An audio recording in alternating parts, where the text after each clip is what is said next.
SOP సమాచారాన్ని ఇవ్వలేం. అది మా అంతర్గత మార్గదర్శకాల వ్యవహారం. SBI deputy general manager M Kannababu RTI ద్వారా వివరాలు కోరిన సామాజిక కార్యకర్త అంజలి భరద్వాజ్కు రిప్లై. ఎన్నికల బాండ్లకు సంబంధించిన విక్రయాలు దాన్ని ఎన్క్యాష్ చేసుకోవడం కోసం తమ బ్రాంచులకు స్టేట్ బ్యాంక్ ఆఫ్ ఇండియా జారీ చేసిన ఎన్ఓపి వివరాలు చెప్పలేమని SBI deputy general manager M Kannababu స్పష్టం చేశారు. అది తమ అంతర్గత మార్గదర్శకాల వ్యవహారం అని తెలిపారు. ఎన్ఓపి వివరాలు చెప్పాలని సామాజిక కార్యకర్త అంజలి భరద్వాజ్ దరఖాస్తు చేయగా ఆమెకు పై విధంగా రిప్లై ఇచ్చారని చెప్పేసి ఒక ప్రధాన వార్తకు సంబంధించిన విషయం చూస్తున్నాం.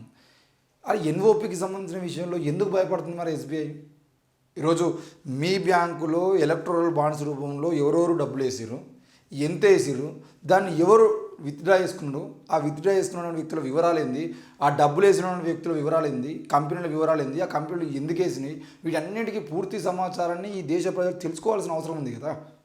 ఈ దేశ ప్రజలు ఒక పెద్ద స్కామ్ జరుగుతూ ఉంటే ఆ స్కామ్కి సంబంధించిన వివరాలు మాకు కావాలి అని అడిగితే చెప్పకపోతే ఆ స్కామ్లో ఇంకా ఏం లోతైన విషయాలు అనేది ఎట్లా తెలుస్తుంది?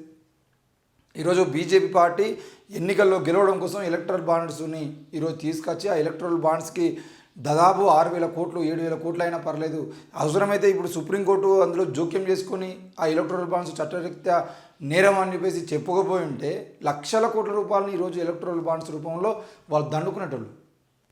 ఈరోజు ఎలక్ట్రల్ బాండ్స్ రూపంలో పైకి కనబడుతున్న కొండను మాత్రమే చూస్తున్నాం, కింద లోతులో ఉన్నటువంటి ఆ భూమి లోపలికి పాతకపోయినటువంటి ఆ కొండను మనం చూడట్లేదు.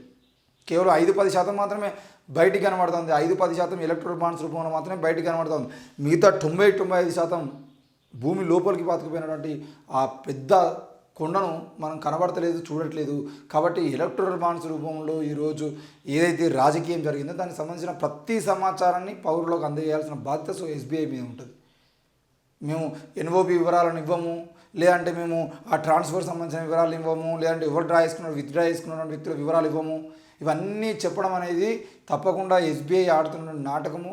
ఎందుకు అనంటే ఎక్కడెక్కడ ఎవరు డ్రా చేసుకున్నారు, ఏంది, దేనికి ఖర్చు చేసిన విషయాలన్నీ మొదలుగా మనం చెప్తా పోతా ఉంటే రేపటి రోజున బీజేపీ యొక్క మొత్తం డ్రామా బయటపడతాయని చెప్పేసి ఎస్బీఐ అనేది పూర్తిగా ఈరోజు బీజేపీ సంఖలో చేరింది. కాబట్టి బీజేపీకి చెడ్డ పేరు రాకుండా కాపాడుకునే ప్రయత్నం చేస్తుంది.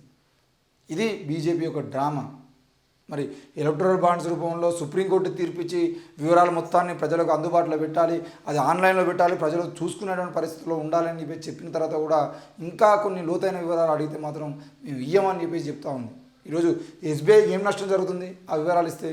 ఎస్బీఐ అంతర్గతమైనటువంటి పరిస్థితులు ఏమైనా దెబ్బతింటాయా? అంతర్గతంగా ఉన్నటువంటి రహస్యాలు ఏమైనా బయటపడతాయా?